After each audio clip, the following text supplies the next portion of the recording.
réalité céleste. Alors Jean 14, 21, Jésus dit « Celui qui a mes commandements et qui les garde, c'est celui qui m'aime. Et celui qui m'aime sera aimé de mon Père, je l'aimerai et je me ferai connaître à lui. Ou bien je me manifesterai à lui, ou encore je me montrerai à lui. » Et on avait posé toute cette définition, et je vous rappelle simplement ici, se manifester, le grec emphanizo, ça veut dire manifester, exposer à la vue, rendre visible, se montrer, apparaître, être manifesté, et puis également indiquer, révéler ou faire connaître. Et on a vu ensemble que Jésus apparaît régulièrement. Depuis sa résurrection, il est apparu jusqu'à son ascension. Après l'ascension, il est apparu plusieurs fois. Et dans l'histoire, il est apparu à des personnes. Et aujourd'hui encore, il apparaît. Et je crois et je prie que vous puissiez le vivre. Nous ne courons pas après ces choses, mais nous les accueillons. Parce que Jésus nous a promis que si nous gardons sa parole, il se montre à nous. Il nous apparaît. Mais Jésus a plusieurs façons de le faire. Il y a la façon que nous avons observée, c'est-à-dire que véritablement Jésus vient et nous fait cette grâce de pouvoir le voir de nos yeux, de pouvoir sentir sa présence, de pouvoir véritablement le voir apparaître. Mais il y a aussi d'autres choses. Et l'Écriture nous fait aussi écho de certaines visions du Seigneur. Donc, il y a Jésus apparaît, j'irais, ce qu'on peut appeler une vision ouverte, c'est-à-dire vous voyez vraiment une réalité du monde spirituel, vous voyez Jésus, il est là, ou bien vous pouvez avoir simplement une vision spirituelle, où vous avez une vision du Seigneur Jésus. Et la différence est faite dans la Bible entre Jésus apparu à Paul, par exemple, ou Jésus apparu aux disciples, ou encore Étienne vit le ciel ouvert et Jésus à la droite de Dieu, où là directement il voit Jésus apparaître. Et à d'autres moments, je vais vous en donner juste deux ici, où il y a une vision du Seigneur. Regardez Acte 9, verset 10. Il est dit « Il y avait à Damas un disciple nommé Ananias.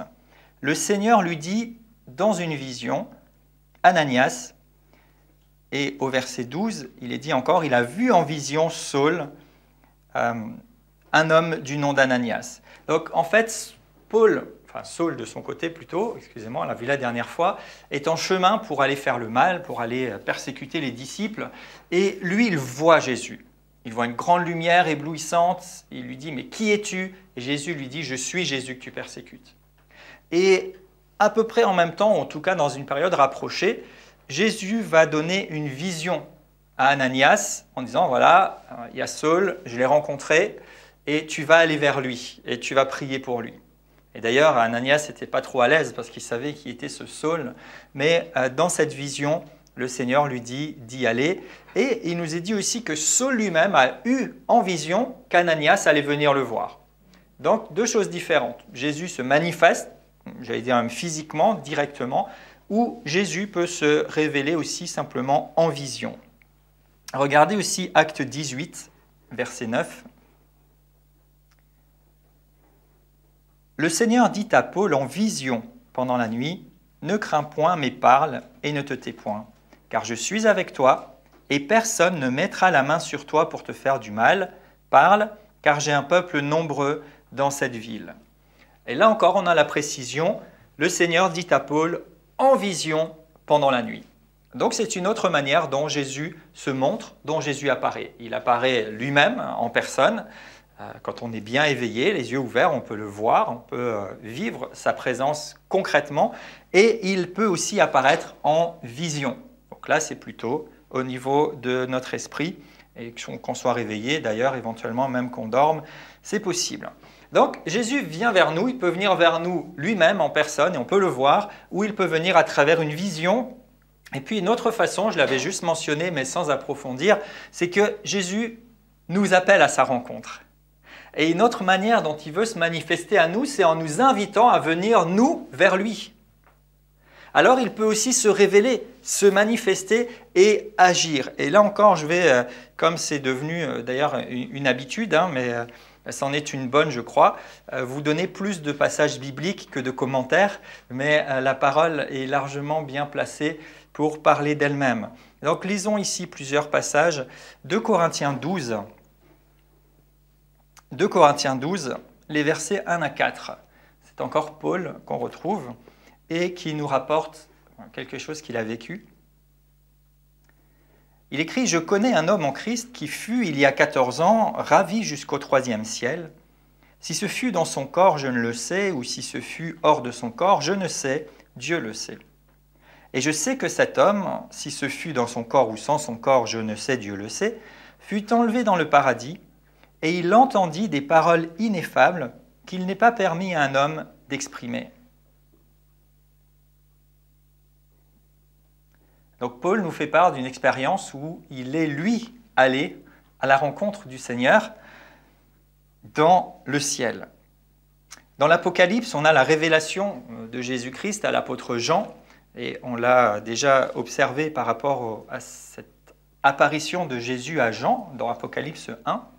Et dans Apocalypse 4, au verset 1er, cette fois-ci, non seulement Jésus vient vers Jean pour se révéler à lui, mais il va lui adresser cet appel glorieux en lui disant « Monte ici, et je te ferai voir ce qui doit arriver. » Donc dans un premier temps, une des manières dont Jésus s'est révélé à Jean, c'est qu'il est venu vers lui et il lui a donné de pouvoir le voir.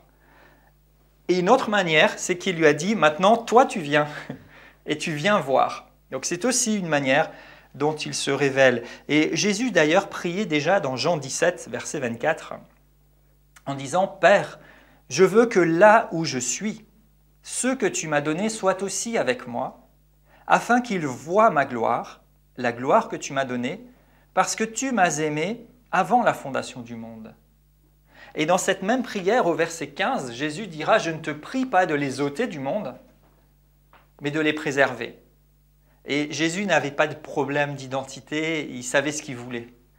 Et donc s'il demande en même temps à son Père « Père, ne les ôte pas du monde, mais garde-les, préserve-les du mal. » Et juste après, il dit encore « Père, je veux que là où je suis, ils soient aussi avec moi pour qu'ils voient ma gloire. » Il sait ce qu'il veut. Et il semblerait ici que Jésus priait son Père et désirait pour ses disciples et pour nous qui allions croire que nous puissions, tout en restant dans ce monde, aller aussi là où il est et voir sa gloire. Donc c'est une des manières aussi dont il se révèle. Et à plusieurs endroits dans les Épîtres, on retrouve cette réalité qui est inaugurée par l'œuvre de Christ. Hébreux 10, versets 19 à 22, Hébreux 10, 19, il est dit « Ainsi donc, frères, puisque nous avons, au moyen du sang de Jésus, une libre entrée dans le sanctuaire, par la route nouvelle et vivante qu'il a inaugurée pour nous au travers du voile, c'est-à-dire sa chair, et puisque nous avons un souverain sacrificateur sur la maison de Dieu, approchons-nous avec un cœur sincère, dans la plénitude de la foi, les cœurs purifiés d'une mauvaise conscience et le corps lavé d'une eau pure. » Donc, remarquez le départ de ce passage que je viens de lire. « Ainsi donc, nous avons, au moyen du sang de Jésus, une libre entrée dans le sanctuaire. » Nous l'avons. Nous avons une libre entrée. Vous pouvez dire avec moi, j'ai une libre entrée dans le sanctuaire céleste. Parce que c'est bien de ça dont il est question dans ce passage et dans tout ce contexte. Il est question de ce sanctuaire céleste qui n'est pas fait de main d'homme, dans lequel Christ lui-même est le sacrificateur, là où il fait lui-même le service. Et j'ai accès dans ce sanctuaire, un libre accès, une libre entrée, par la route qu'il a inaugurée, qu'il a ouverte, qu'il a rendue accessible pour moi. Et juste après, au verset 25, il est dit « N'abandonnons donc pas notre assemblée ». Et littéralement, c'est « ne cessons pas de nous assembler ».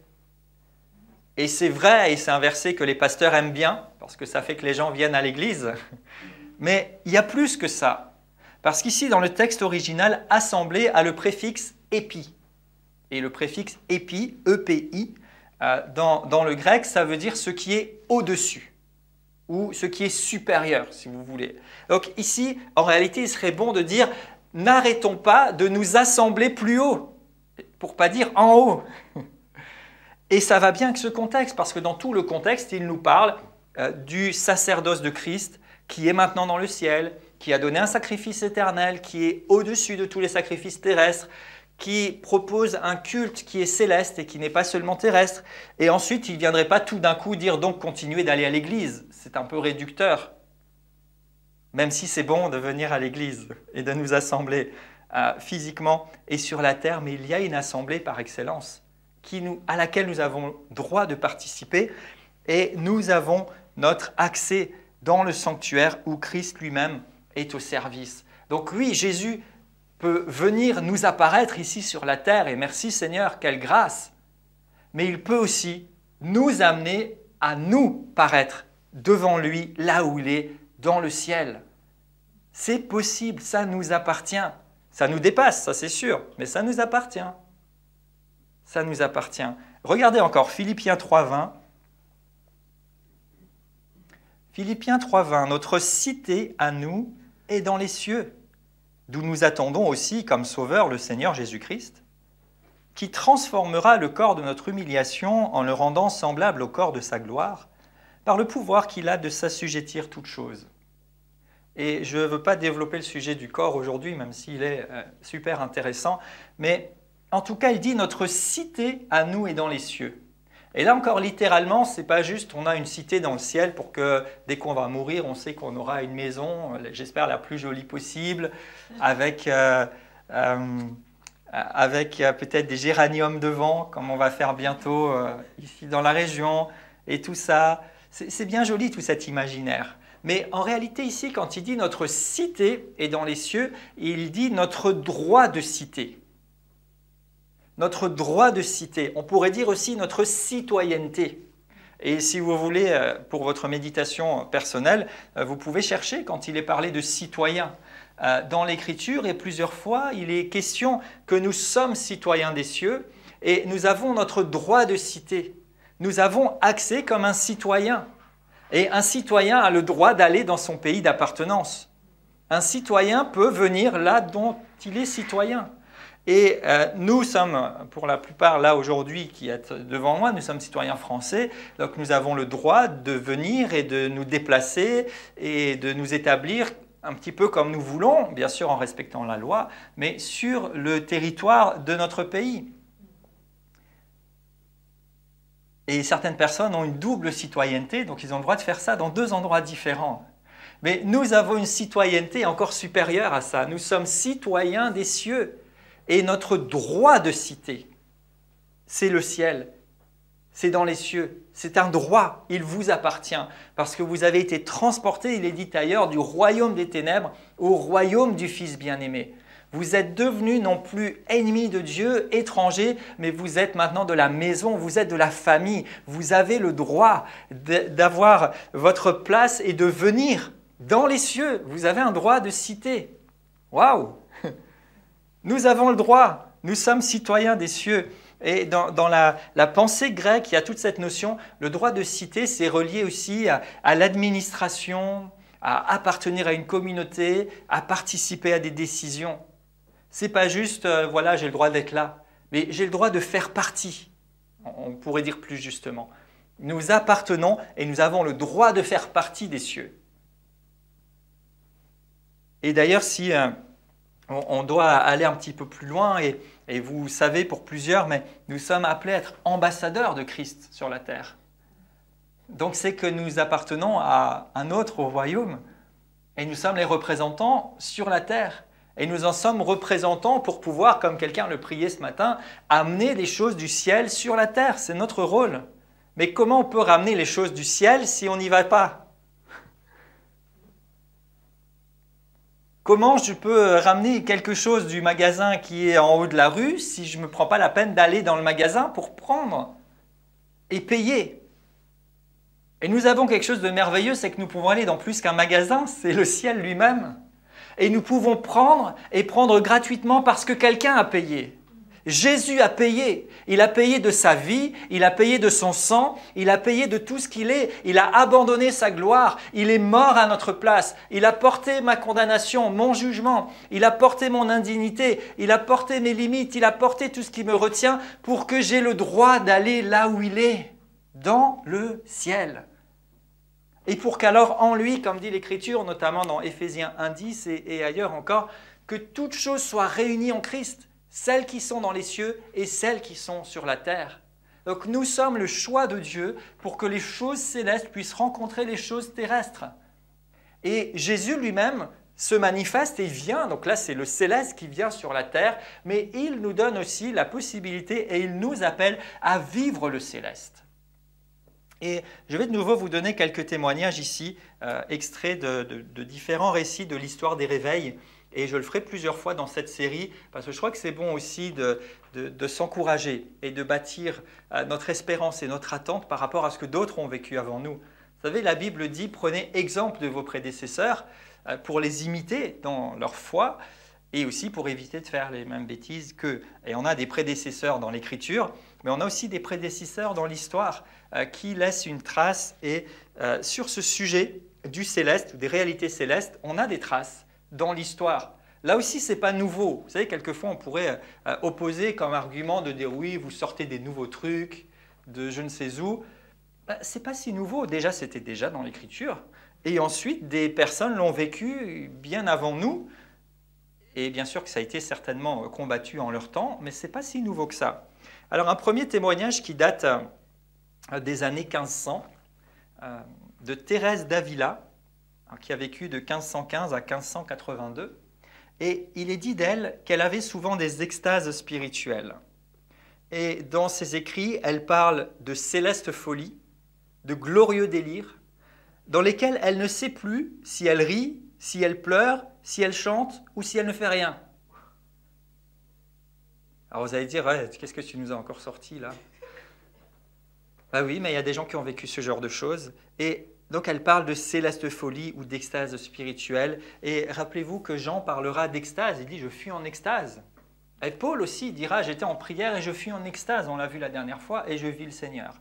Et donc il y a des gens qui ont vécu des expériences célestes. Et ce n'est pas la seule. Dans les années 1680, les prophètes cévénols, donc dans cette région, il y a eu tout un mouvement de l'Esprit de Dieu, et on parle aujourd'hui des prophètes cévénols dans l'histoire des réveils. Et il est dit d'eux qu'ils avaient souvent des visions, et dans la citation que j'ai trouvée, entre parenthèses, ou expériences, des cieux ouverts. Donc on ne sait pas s'ils ont seulement vu le ciel ouvert ou s'ils ont vécu quelque chose de céleste. Ils avaient des visions ou expériences des cieux ouverts, du paradis, des anges, des combats d'anges, de l'enfer. En Chine, des enfants ont vécu à une période, et il y a un livre assez bouleversant que vous pouvez trouver aujourd'hui, même en libre accès sur Internet, qui s'appelle « Vision au-delà du voile », que je vous recommande, et qui rapporte ce qui s'est passé dans une maison où on avait recueilli des enfants, une maison qui s'appelait Adulam, en Chine, où des missionnaires avaient recueilli des enfants pour prendre soin d'eux. Et ces enfants ont vécu plusieurs expériences spirituelles assez impressionnantes d'un certain point de vue, et qui sont rapportés dans ce livre, qui s'appelle « Vision au-delà du voile ». Et parmi ces témoignages, et parmi les extraits de ce livre, il est dit dans l'esprit, les enfants d'Adulam ont été enlevés dans la cité céleste à nombreuses reprises. Non pas dans un songe, mais dans une expérience réelle et vivante. Ils marchaient dans les rues de la Nouvelle Jérusalem d'une manière aussi réelle que s'ils marchaient dans les rues d'une ville chinoise. Et lorsqu'ils étaient dans l'esprit, les enfants perdaient en général conscience de leur environnement terrestre. Ils voyaient des anges partout. Donc, vous voyez, l'auteur de ce livre a jugé utile de préciser, non pas un songe, mais une expérience réelle et vivante. Donc, il y a une autre dimension que de seulement avoir un rêve ou un songe éveillé ou endormi, ou juste une vision, mais une réelle expérience. Et ces enfants ont vécu des choses comme celle-ci. Maria Woodworth-Etter, dont je vous ai parlé la dernière fois déjà, qui a également été un instrument de Dieu dans les réveils au début des années 1900, rapporte à un moment donné que plusieurs personnes jouaient comme sur des instruments invisibles avec une dextérité apparente de musiciens. En 1905, aux États-Unis, Frank Barthelmen écrit « Je perdis toute conscience du temps et de l'espace, n'étant conscient que de sa merveilleuse présence. Je l'adorais à ses pieds, Cela me semblait être une véritable montagne de la transfiguration. Je me perdais dans l'esprit pur. Donc pour des gens du début du 19e siècle ou même avant, ils ont vécu des choses qui nous dépassent certainement, qui peuvent paraître surprenantes, mais ce sont des témoignages qui sont là et qu'on peut retrouver. Donc il y a des réalités célestes. Non seulement elles existent, parce que la Bible l'enseigne, mais nous pouvons avoir accès et nous pouvons vivre des réalités célestes. Ce n'est pas seulement quelque chose de lointain pour l'éternité, même si dans l'éternité, ça sera vraiment merveilleux et on vivra dans toute la plénitude de la gloire du Seigneur, mais dès maintenant. Et j'allais dire que si des gens en 1500, 1600, 1900 ont vécu ces choses, mais à plus forte raison, nous maintenant, sachant que la révélation est progressive et sachant que le plan de Dieu avance de plus en plus vers son accomplissement parfait et que le Seigneur cherche à se manifester. Et vous savez, plus nous voyons l'ennemi s'agiter et des manifestations diaboliques sur cette terre, et plus nous devrions nous réjouir. Parce que plus l'ennemi se déchaîne et plus la puissance de Dieu devrait être libérée. Et si l'ennemi se déchaîne, c'est parce qu'il sait ce qui l'attend. Vous savez, l'ennemi n'est pas ignorant. Et il cherche à tout mettre en œuvre pour détourner les gens ou empêcher les gens d'entrer dans le plan de Dieu parce qu'il sait ce qui arrive. Et il y a devant nous, et c'est plus proche que jamais, une dimension de manifestation de l'Esprit de Dieu telle que la terre ne l'a pas encore connue. Et il va y avoir confrontation de puissance. Il y en a déjà, mais c'est tellement peu par rapport à ce qui doit venir. Et il y a un moment où la puissance de Dieu doit être libérée. Et c'est notre part, bien-aimés, en tant que croyants, dans notre temps, d'être ces instruments de Dieu par lesquels sa puissance se libère. Moi, je fais référence à des gens du 19e siècle, voire avant, et à différents témoignages. Moi, ça m'encourage de lire ces choses et ça m'édifie. Mais ce n'est pas comme pour dire « Ah, c'est génial ce que Dieu a fait », par exemple, dans les réveils de guérison, essentiellement aux États-Unis, où on avait plusieurs grandes figures qui, d'un coup, sont sorties de nulle part, ont commencé à planter des chapiteaux à gauche, à droite, et les gens venaient, étaient guéris, étaient délivrés par milliers. Et on regarde ça des fois avec un peu de nostalgie, mais ne soyons pas nostalgiques, c'est juste une ombre de ce que nous sommes supposés vivre. C'est juste une ombre, c'est juste un aperçu, c'est juste une partie. Et gloire à Dieu pour ceux qui ont vécu ces choses-là, mais ça devrait nous stimuler à dire « Seigneur, qu'est-ce que tu veux faire aujourd'hui ? Et me voici pour être utilisé par toi. » Et encore cette semaine, je regardais une émission de prière inspirée avec Jérémy Sourdril, et il a reçu deux évangélistes, l'un qui est âgé de 88 ans, l'autre de 97 ans, et qui ont été utilisés par Dieu particulièrement à une période aussi dans leur province du Québec, etc. Et j'étais touché de voir ces deux hommes qui étaient toujours tellement enthousiastes et qui disaient l'un comme l'autre, et dans d'autres témoignages on trouve ça, moi j'avais rien fait de spécial, mais le Saint-Esprit m'a saisi. Et à un moment, Dieu m'a dit, ce que je suis en train de faire avec Allen, par exemple, aux États-Unis, je veux le faire avec toi au Québec. Et le gars, il a dit, ok Seigneur, il a rassemblé les quelques personnes qu'il connaissait, il a dit, bon, je dois acheter une tente, il faut que je fasse des campagnes d'évangélisation. Et il a commencé à le faire tout simplement. Et il a dit, moi je ne savais pas, j'avais pas plus que quelqu'un d'autre, mais le Saint-Esprit m'a pris, il m'a parlé, il a agi. Et le Saint-Esprit m'a dit, voilà ce que je ferai avec toi. Et quand il a commencé à faire ses réunions, c'est ce que le Saint-Esprit a fait. Et plusieurs d'entre eux n'avaient rien de spécial. Alors que si souvent on se tient à l'écart, comme s'il fallait que quelqu'un ait quelque chose de spécial. Vous savez, ce qui nous rend spécial, c'est que Jésus nous rencontre. Ce qui nous rend spécial, c'est que son Saint-Esprit remplit notre vie. Et nous avons tous accès à ça. Vous avez accès à ça. Vous avez été régénérés, vous êtes nés de nouveau, vous avez tout ce qu'il vous faut de spécial. C'est la présence et l'onction du Saint-Esprit. Mais cette onction du Saint-Esprit, elle se développe. Elle se développe à mesure que je commence à marcher dans la dimension de l'Esprit Saint tous les jours de ma vie. Elle se développe à mesure que je commence à marcher dans le surnaturel. Le surnaturel ne nous tombera pas dessus comme ça un beau matin. Même si le Seigneur, encore une fois, fait grâce et souvent vient nous chercher de là où nous sommes. Mais il appelle à notre participation. Et le surnaturel, c'est quelque chose qui s'alimente du fait que nous croyons, que nous confessons et que nous établissons de bonnes habitudes aussi. Et nous avions, il y a quelque temps, passé du temps et ô combien béni, par exemple, sur ce parler en langue. Et j'espère que vous n'avez pas arrêté entre-temps, sinon recommencez. Parce que ce sont ces petites choses-là qui nous permettent de rester conscients et de continuer d'avancer, de nous positionner dans le surnaturel. Et ensuite, il commence à se passer des choses. Et quand je passe du temps dans la présence de Dieu, dans la prière ou dans la parole, que je m'attende à ce qu'il se manifeste, pas une fois de temps en temps, mais à chaque fois. Et peut-être qu'il ne se passera pas à chaque fois quelque chose de tangible, mais je crois que le Seigneur est là et je crois qu'il va se manifester et qu'il va agir dans ma vie. J'ai ma part à choisir de vivre ou pas dans le surnaturel. Et Dieu veut faire des choses extraordinaires. On est dans le temps le meilleur finalement de l'histoire de l'humanité, parce que c'est le plus difficile humainement parlant, mais ça va être celui qui va vivre la plus grande manifestation de l'Esprit que la terre n'ait jamais connue. En tout cas en attendant le retour du Seigneur lui-même. Et si nous attendons des choses plus glorieuses, quand le Seigneur reviendra nous chercher, puis qu'il reviendra avec nous pour régner sur cette terre pour un temps, etc., nous attendons ces choses-là, mais nous ne restons pas endormis en attendant, parce que d'ici là, il y a déjà un mouvement de l'Esprit qui doit se manifester. Et je vois avec plaisir que ces derniers temps, régulièrement, des gens parlent de témoigner l'Évangile, des gens parlent de guérison, des gens parlent de faire de l'impact. Et ça vient de plus en plus et de plus en plus régulièrement. Et je dis gloire à Dieu pour ça, parce que oui, nous devons nous positionner et donner au Seigneur l'occasion de manifester sa puissance et d'amener les réalités célestes sur cette terre.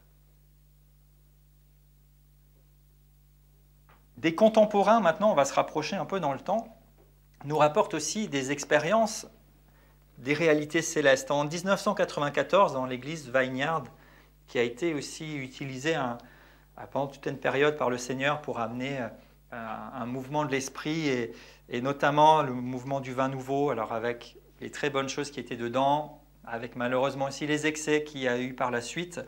Mais cependant, on veut regarder ce qu'il y a de bon. Et pour ce qui n'a pas été, on veut s'en servir d'exemple, mais ce n'est pas tellement mon sujet ici. En tout cas, en 1994, à l'église Vineyard, il est rapporté qu'un enfant tombe et reste absolument sans bouger pendant un bon moment. Et quand il se relève, il raconte « J'étais dans le ciel, j'ai vu Jésus, j'ai vu le Saint-Esprit. Tout était clair là-bas et j'aimerais tellement y retourner. » Donc là encore, un enfant qui a vu et vécu une expérience du ciel. Et il y en a tellement d'autres.